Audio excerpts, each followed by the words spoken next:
Shalom. Puji Tuhan, Tuhan masih berikan kita kesempatan ada di hari ini. Hari yang sangat berbahagia bagi bangsa kita. 80 tahun kita merayakan bangsa kita merdeka. Saya mengajak kita untuk melihat firman Tuhan. Mari buka kitab kita di dalam Roma pasalnya yang ke-6 ayat 15 sampai ayatnya yang ke-23. Roma pasal 6 ayat 15 sampai 23. Silakan Bapak Ibu menyimak dan saya akan bacakan bagi kita semua. Mari kita menyimak dan mendengarnya. Dua macam perhambaan. Jadi bagaimana? Apakah kita akan berbuat dosa karena kita tidak berada di bawah hukum Taurat, tetapi di bawah anugerah? Sekali-kali tidak. Apakah kamu tidak tahu bahwa apabila kamu menyerahkan dirimu kepada seseorang sebagai hamba untuk menaatinya, kamu adalah hamba orang itu yang harus kamu taati, entah itu dosa yang memimpin kamu kepada kematian, entah itu ketaatan yang memimpin kamu kepada kebenaran. Namun syukur kepada Allah, dahulu memang kamu hamba dosa, tetapi sekarang kamu dengan segenap hati telah menaati pengajaran yang telah diteruskan kepadamu. Kamu telah dimerdekakan dari dosa dan menjadi hamba kebenaran. Dalam bahasa sederhana aku mengatakan hal ini karena kelemahan kamu sebagai manusia. Sebab sama seperti kamu telah menyerahkan anggota-anggota tubuhmu menjadi hamba kecemaran dan kedurhakaan yang membawa kamu kepada kedurhakaan, demikian pula kamu sekarang harus menyerahkan anggota-anggota tubuhmu menjadi hamba kebenaran yang membawa kamu kepada pengudusan. Sebab waktu kamu hamba dosa, kamu bebas dari kebenaran. Buah apakah yang kamu petik di waktu itu yang menyebabkan kamu merasa malu sekarang? Kesudahan semuanya itu ialah kematian. Namun sekarang setelah kamu dimerdekakan dari dosa dan setelah kamu menjadi hamba Allah, kamu beroleh buah yang membawa kamu kepada pengudusan, dan sebagai kesudahannya ialah hidup yang kekal. Sebab upah dosa ialah maut, tetapi karunia Allah ialah hidup yang kekal dalam Kristus Yesus Tuhan kita. Bapak Ibu Saudara, kita tahu gambar di depan itu siapa? Inilah gambar Bapak Presiden yang pertama, itu Bapak Soekarno, yang memproklamasikan kemerdekaan negara Republik Indonesia, sehingga kita hari ini boleh menikmati kemerdekaan itu. Nah, Bapak Ibu Saudara, berkaitan dengan hal ini, maka saya mengajak kita merenungkan satu tema, yaitu dimerdekakan untuk memerdekakan. Ya, memang topik ini seringkali diangkat ketika bulan Agustus, yaitu tentang dimerdekakan untuk memerdekakan. Nah, Bapak Ibu Saudara terkasih dalam Tuhan, dari topik ini atau dari judul ini ada beberapa hal penting yang akan kita pelajari bersama berkaitan dengan topik kita dan ayat-ayat Alkitab yang telah kita baca bersama. Mari kembali kita perhatikan ayat pembacaan kita di dalam ayat yang ke-17 dan 18 berkata begini. Namun syukur kepada Allah, dahulu memang kamu hamba dosa, tetapi sekarang kamu dengan segenap hati telah menaati pengajaran yang telah diteruskan kepadamu. Kamu telah dimerdekakan dari dosa dan menjadi hamba kebenaran. Bapak Ibu perhatikan di dalam ayatnya yang ke-17 dikatakan di sana bahwa dahulu memang kamu hamba dosa. Ya. Dahulu memang kamu adalah hamba dosa. Apa maksudnya Bapak Ibu? Jadi bagian ini Paulus sedang membawa kita untuk bagaimana kita melihat dan mengenang keadaan kita dulu, ya. Jadi istilah dahulu ini yang dipakai oleh ini oleh Paulus, ini merupakan kalimat atau kata yang mengingatkan kita tentang keadaan kita dahulu. Ya, keadaan apa itu? Keadaan di mana kita belum mengenal Kristus. Ya. Dan ini juga Bapak Ibu Saudaraku berbicara keadaan manusia lama kita atau keadaan manusia lama seseorang. Dan dikatakan bahwa dahulu memang, jadi memang dahulu ya, memang dahulu kita itu dikatakan adalah hamba dosa. Berbicara dahulu, keadaan kita dahulu, keadaan yang bagaimana? Perhatikan dikatakan bahwa istilah hamba dosa itu menunjuk kepada dulu kita ini miliknya dosa. Ya. Dulu kita ini diperbudak oleh dosa. Sama dengan bangsa kita, dulu diperbudak oleh beberapa bangsa. Tetapi itu dulu. Ya, itu sejarah masa lalu. Nah, hamba dosa artinya dulu harus diakui, kita harus jujur Bapak Ibu bahwa dulu kita ini miliknya dosa. Ya. Berbicara miliknya dosa berarti kita menyerahkan seluruh hidup kita kepada dosa. Kita melayani dosa dengan segala kenikmatannya. Itu kata Alkitab. Ya. Tetapi yang menariknya dikatakan bahwa tetapi sekarang kamu dengan segenap hati telah menaati pengajaran yang telah diteruskan kepada. Kalau dulu ya kalian miliknya dosa, kalian menghambakan diri, pokoknya menghambakan diri kepada dosa, tetapi ya berarti ada sesuatu yang dikontraskan. Ya. Kalau dulu kamu miliknya dosa, tapi sekarang kamu menaati pengajaran Kristus, sehingga membuat kamu ayat yang ke-18, kamu telah dimerdekakan dari dosa. Ya. Jadi sekali lagi bahwa ada dua situasi yang sedang dijelaskan di sini, yaitu berbicara dulu dan berbicara sekarang. Kalau dulu kita taat, pokoknya setia kepada dosa, tetapi sekarang karena kita taat kepada pengajaran Kristus, maka dahulu kamu yang adalah hamba dosa, sekarang perhatikan, sekarang kamu telah dimerdekakan. Istilah telah itu menunjuk kepada peristiwa atau tindakan yang sudah terjadi. Ya. Artinya apa? Bahwa saya dan saudara telah dibebaskan dari perbudakan dosa. Kristus telah membebaskan kita dari perbudakan dosa, maka kita pun menuntun orang lain untuk lepas dari perbudakan dosa. Ya. Jadi saudara, kamu dalam ayat yang ke-17 itu dan kamu yang di ayat yang ke-18 itu menunjuk kepada orang percaya. Tetapi waktu Paulus berkata di dalam ayat yang ke-17 kamu dengan orang yang sama, tetapi menunjuk kepada keadaan mereka dulu. Ya, keadaan mereka dulu. Nah, orang yang sama di dalam ayat yang ke-18 kamu, ini berbicara manusia yang sudah dimerdekakan, manusia yang sudah dibebaskan dari dosa dan dikatakan menjadi hamba kebenaran. Saudara, seseorang yang dahulu miliknya dosa, perhatikan, dan terikat dengan dosa, kemudian dia dibebaskan, kemudian dia dilepaskan oleh siapa? Bukan dengan hukum Taurat. Di dalam ayat yang ke-15, silakan baca di sana. Kita dibebaskan bukan karena hukum Taurat.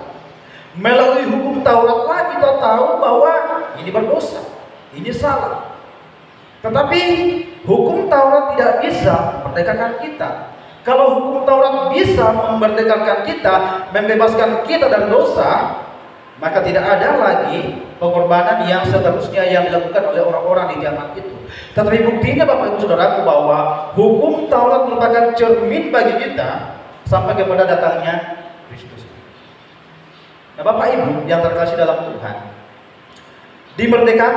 memerdekakan artinya di dalam ayat yang ke-17 dan 18 ini, perhatikan bahwa Kristus sendiri yang telah membebaskan kita dari perbudakan dosa.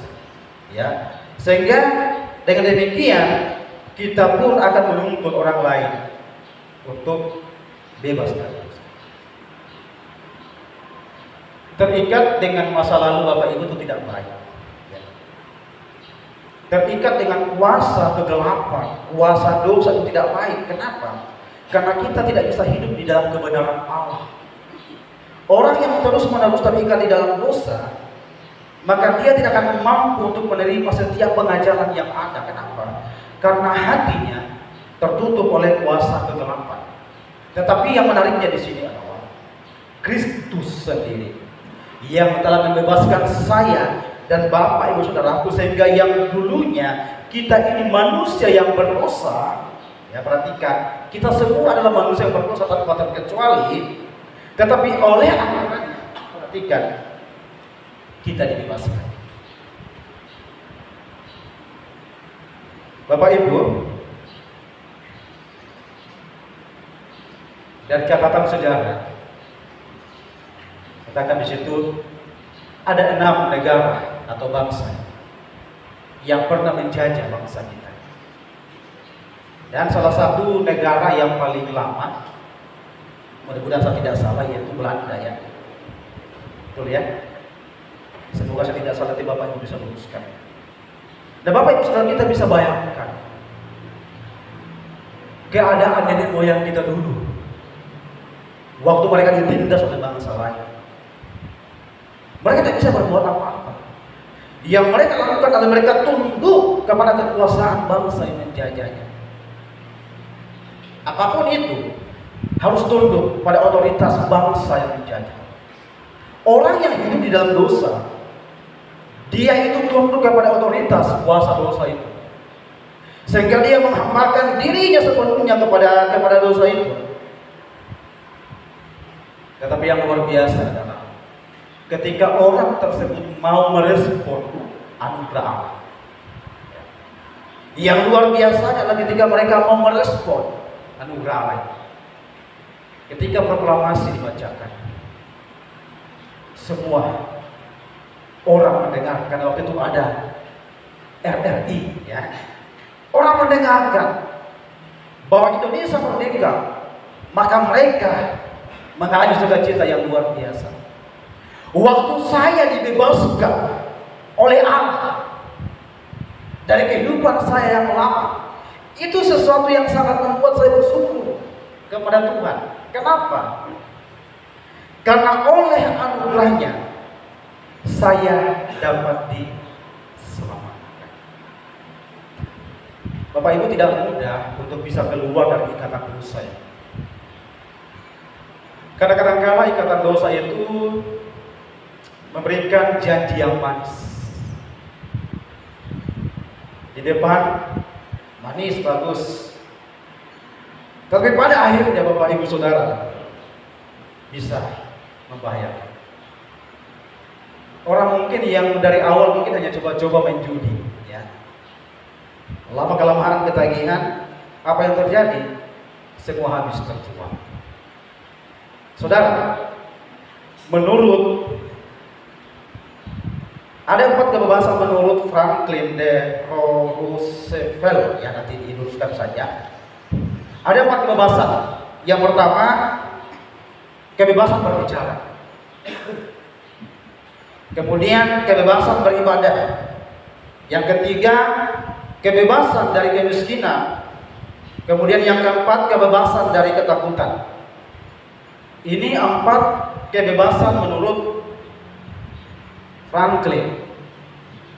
Tetapi Bapak Ibu Saudaraku, perlu kita tambahkan satu, ya. Kebebasan yang kelima apa itu? Manusia, mari sama-sama kita baca.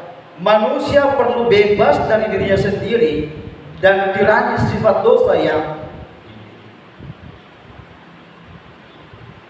Kita bebas berbicara, dijamin oleh institusi, ya, tetapi bukan sesuatu berbicara yang kebablasan kemudian menghina orang lain, bukan.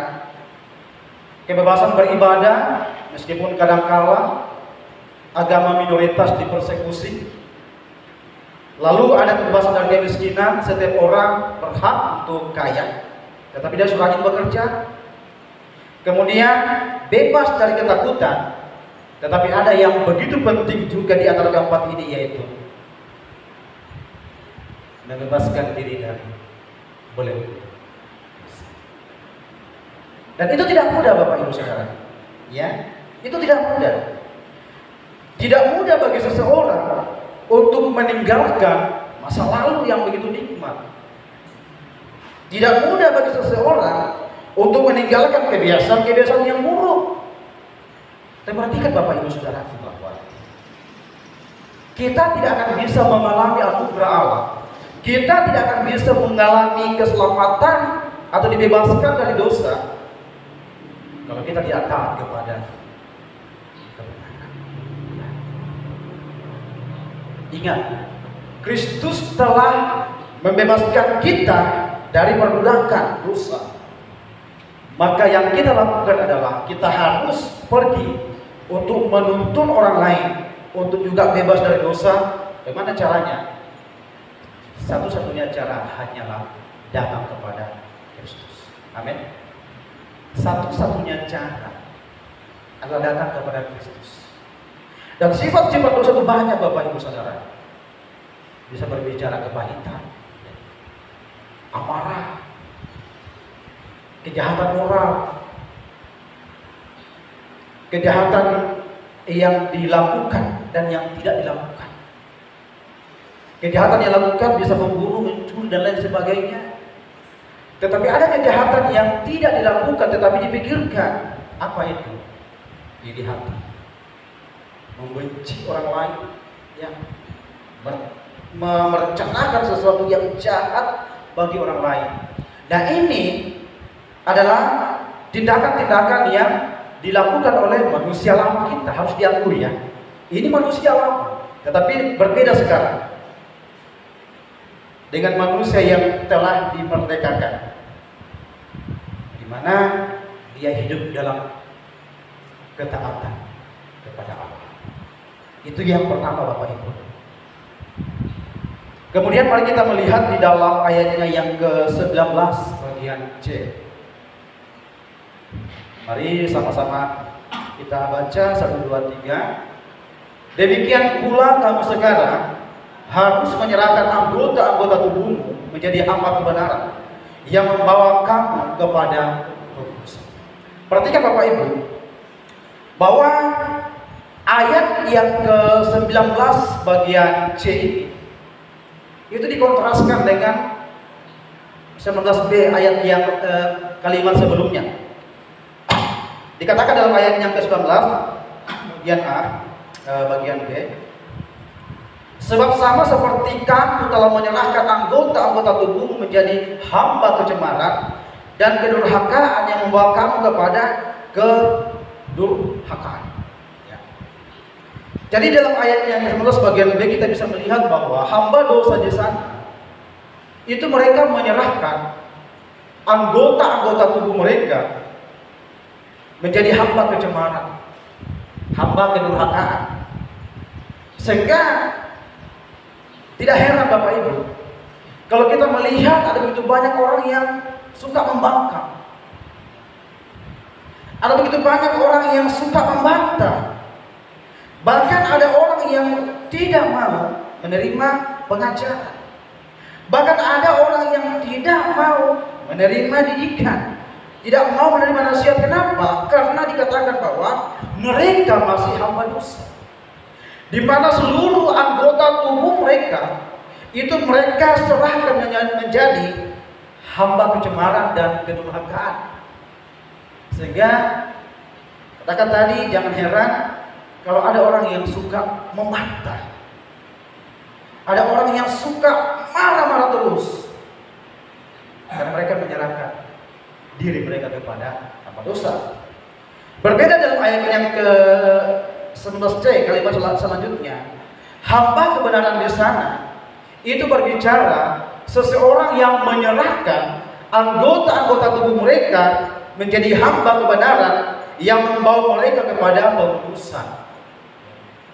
Jadi kembali lagi bahwa ayat yang ke-19 ini kembali mengingatkan kita kepada ayat 17 dan 18 yang telah kita baca, bahwa orang-orang yang belum menerima anugerah, orang-orang yang masih hidup di dalam kehidupan masa yang lalu, maka mereka menyerahkan anggota tubuh mereka untuk senjata kelaliman. Ya, ada orang yang suka berkelahi, ada orang yang suka merampok, ada orang yang suka berkata dusta dan lain sebagainya. Jadi inilah perilaku-perilaku yang dilakukan oleh orang-orang yang belum berada di dalam kebenaran Kristus. Nah, Bapak Ibu Saudara, tetapi orang-orang yang telah dimerdekakan, maka di dalam ayat 19 bagian C dikatakan bahwa dia akan menyerahkan anggota-anggota tubuhnya untuk menjadi apa di sana, hamba kebenaran yang membawa kepada pengudusan. Saudara terkasih dalam Tuhan, ini ada dua hal dibicarakan dalam 19 bagian C, itu konsep pembenaran dan konsep pengudusan. Sekali lagi bahwa orang-orang yang telah dimerdekakan oleh Kristus berarti mereka sudah dibenarkan secara posisi. Jadi mereka bukan lagi hamba dosa, tetapi hamba kebenaran. Kemudian secara posisi mereka dikuduskan. Ingat Bapak Ibu, kita sebenarnya orang-orang yang telah dikuduskan. Ya. Dikuduskan dalam hal apa? Dulu kita tidak kudus karena perbuatan-perbuatan dosa. Tetapi karena Kristus yang telah mati di atas kayu salib itu, itulah yang menguduskan kita. Sehingga secara posisi saya dan Bapak Ibu Saudara adalah orang-orang kudus. Itulah sebabnya di dalam hidup ini Tuhan berkata, jagalah kekudusan dulu. Ya, karena kalau orang-orang yang kudus, mulut ini tidak digunakan lagi untuk marah-marah sama orang. Hati ini tidak digunakan lagi untuk menyimpan amarah dan dendam. Tangan ini tidak lagi digunakan untuk menonjok orang. Kaki dan lain sebagainya. Tetapi apa yang kita lakukan? Kita menyerahkan mulut kita untuk memuji Tuhan. Amin. Kita gunakan mulut kita untuk memberkati orang lain. Tangan kita menolong orang yang membutuhkan. Apalagi kaki digunakan berjalan, pergi bekerja, pergi beribadah dan lain-lain sebagainya. Kenapa Bapak Ibu Saudara? Ingat, kita telah dijadikan oleh Kristus sebagai hamba kebenaran. Kita bukan lagi hamba kecemaran. Kalau suami istri ingat, misalkan pasanganmu mungkin marah, ingat, kita bukan lagi hamba kecemaran. Kita hamba kebenaran. Jadi Kristus telah menjadikan kita hamba kebenaran, maka kita pun menuntut orang lain untuk menjadi hamba. Kita menuntut orang lain supaya mereka juga menyerahkan seluruh hidup mereka untuk kemuliaan bagi nama Tuhan. Bukan menuntut orang lain untuk hidup di dalam kecemaran. Sehingga Bapak Ibu, gereja itu kalau diibaratkan, saya mau ibaratkan sebagai bengkel. Ya. Saya mau tanya Bapak Ibu, yang dimasukkan ke bengkel itu barang rusak atau barang baik? Atau barang rusak. Yang dimasukkan ke dalam bengkel itu barang rusak. Kemudian oleh montirnya atau ahlinya dicari mana yang rusak. Kalau Bapak Ibu punya dinamo rusak, ada Pak Alda, ya, dipromosikan. Dicari mana yang rusak, sekali diperbaiki. Saya dan saudari jemaat Tuhan, kita bukanlah orang yang sempurna. Amin. Kita semua ini adalah manusia-manusia berdosa yang sedang diperbaiki oleh Tuhan.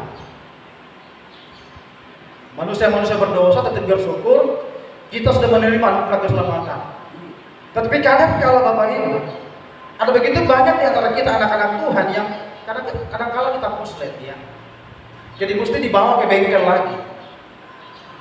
Belum 1 bulan bagus, koslet lagi. Dibawa lagi. Yang parahnya, kalau ada anak-anak Tuhan yang koslet terus-menerus, ini berbahaya.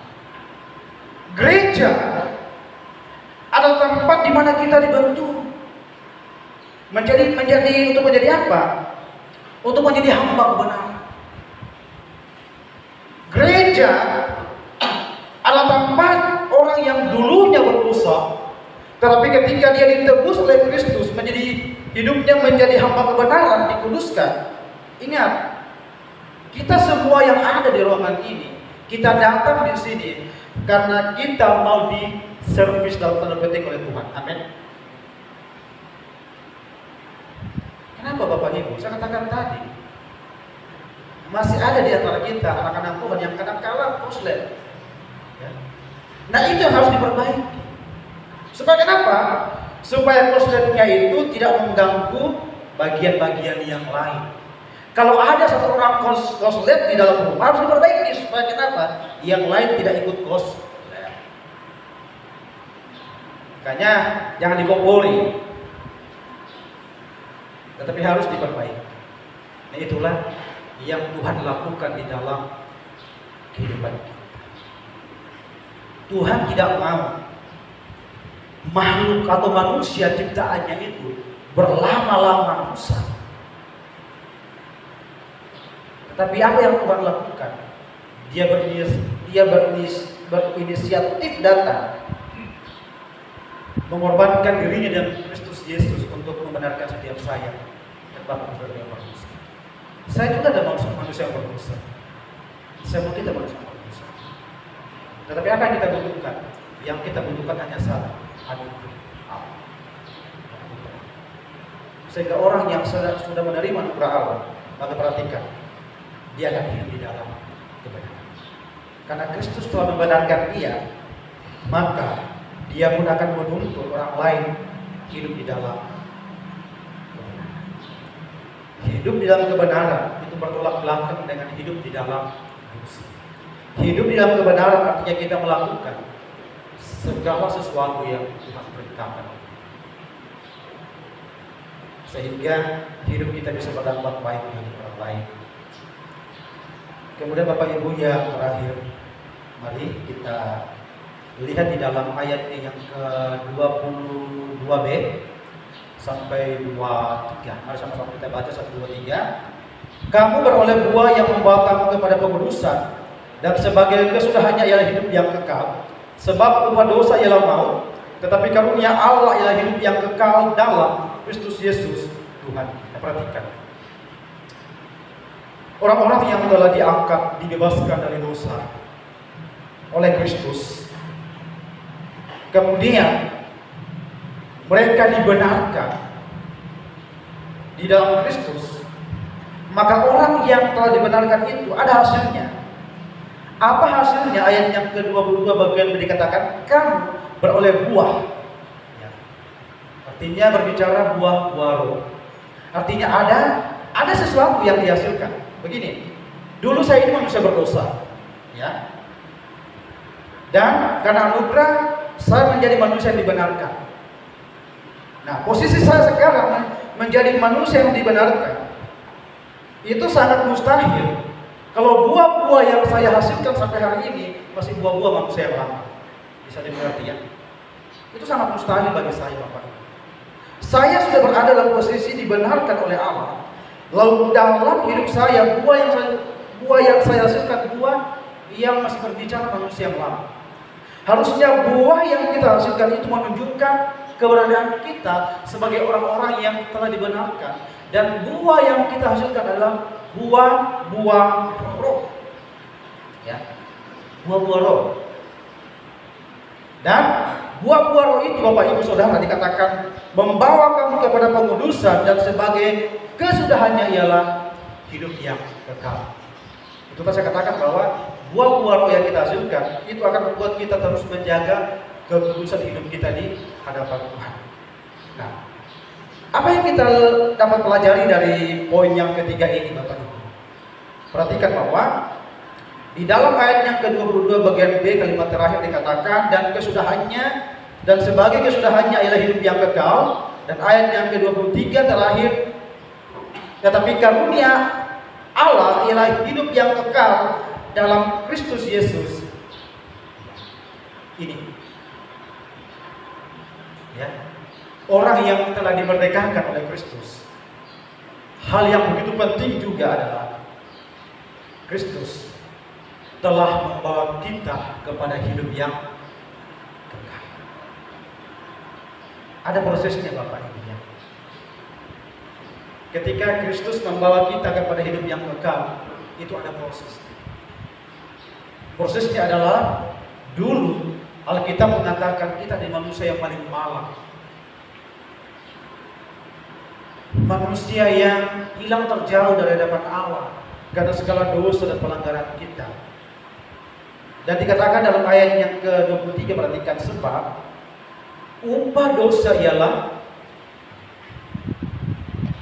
akhir dari dosa adalah maut. Maut ini berbicara kematian yang kekal. Kalau setiap orang kalau ditanya mau masuk neraka, tidak ada. Tetapi kadang-kala membuat kita berpikir-pikir, ada orang yang menghadirkan neraka di dalam kehidupannya, ya. Dalam artian tidak ada ketenteraman di sana. Neraka yang dicatat dalam Alkitab ini adalah kematian kekal. Tetapi suasananya itu kadang-kala terjadi ya di dalam kehidupan kita. Adanya ketidaknyamanan, ketidaktenteraman, berteriak karena di sana itu Alkitab mengatakan di di neraka itu kematian yang kekal, dikatakan lalat saja tidak mati. Apa yang orang lakukan di sana? Kepanasan, harus mereka berteriak. Nah, jangan sampai suasana yang ada di sana itu datang di dalam keluarga kita, datang di dalam persekutuan kita. Yang harus kita hadirkan adalah yaitu hidup yang kekal. Ini berbicara hasil dari anugerah ialah hidup yang kekal, yaitu berbicara tentang surga. Memang ada orang-orang tertentu yang tidak meyakini tentang kenyataan dari neraka dan surga. Oke, tidak apa-apa. Tetapi Alkitab sendiri menyatakan kepada kita Bapak Ibu, Allah sendiri yang berbicara bahwa dua tempat ini memang nyata, real. Ya.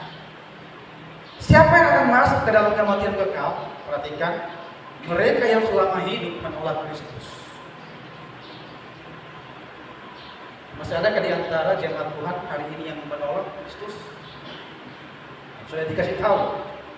Kalau masih ada yang menolak Kristus, sudah dikasih tahu di mana akhir hidupnya.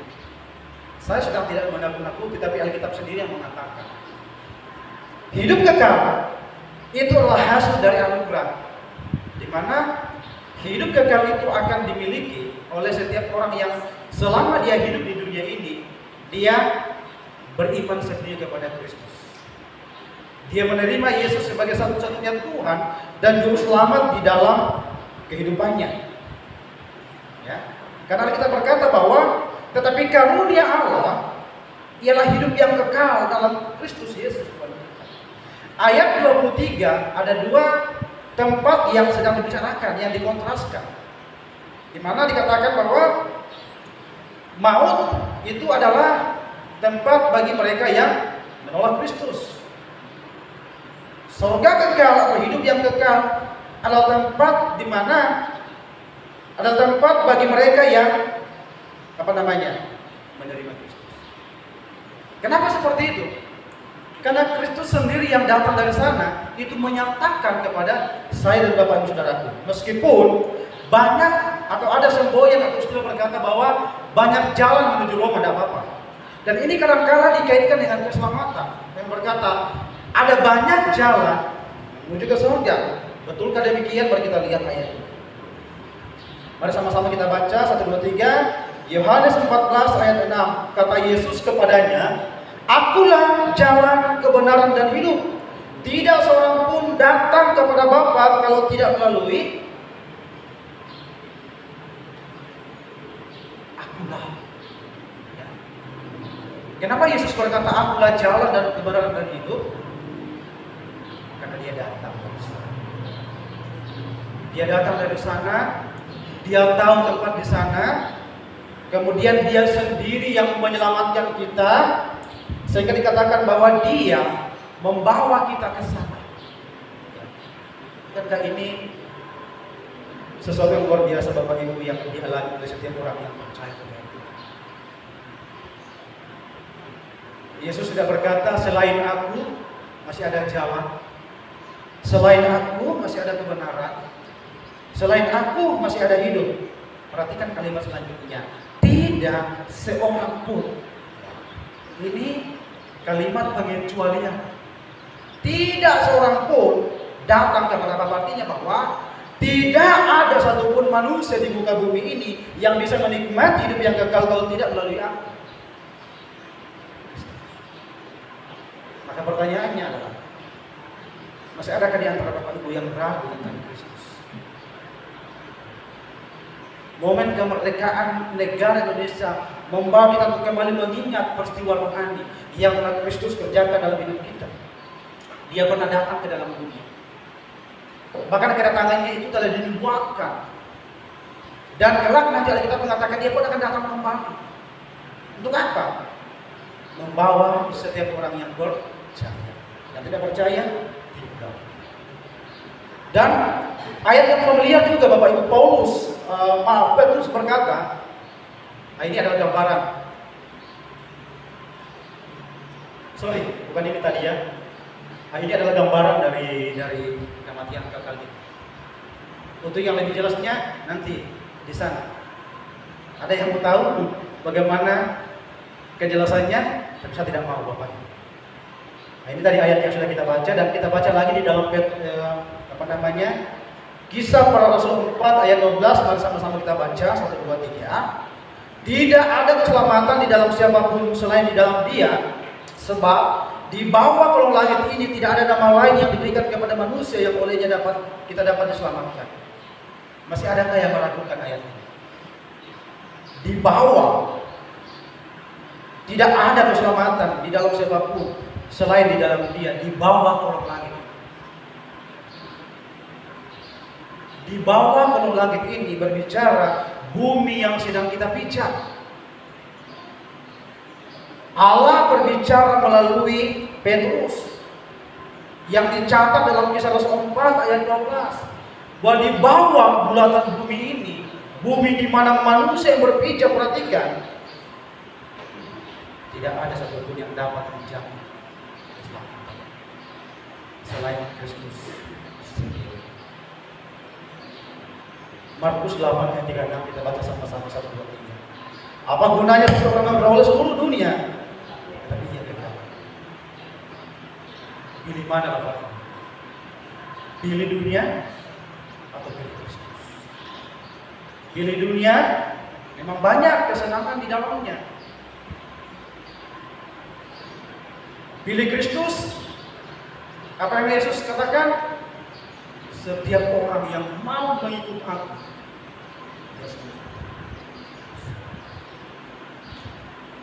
banyak penderitaan.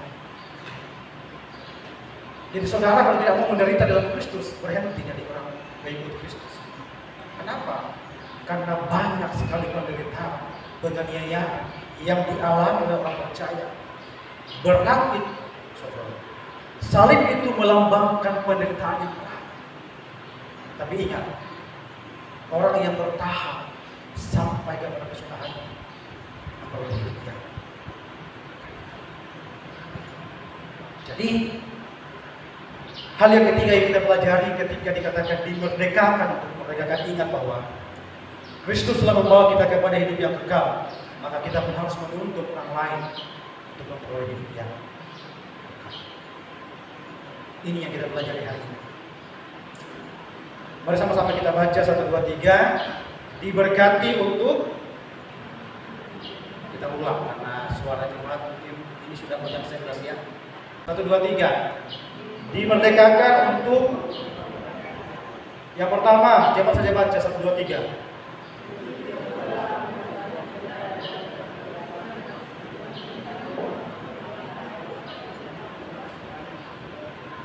Yang kedua,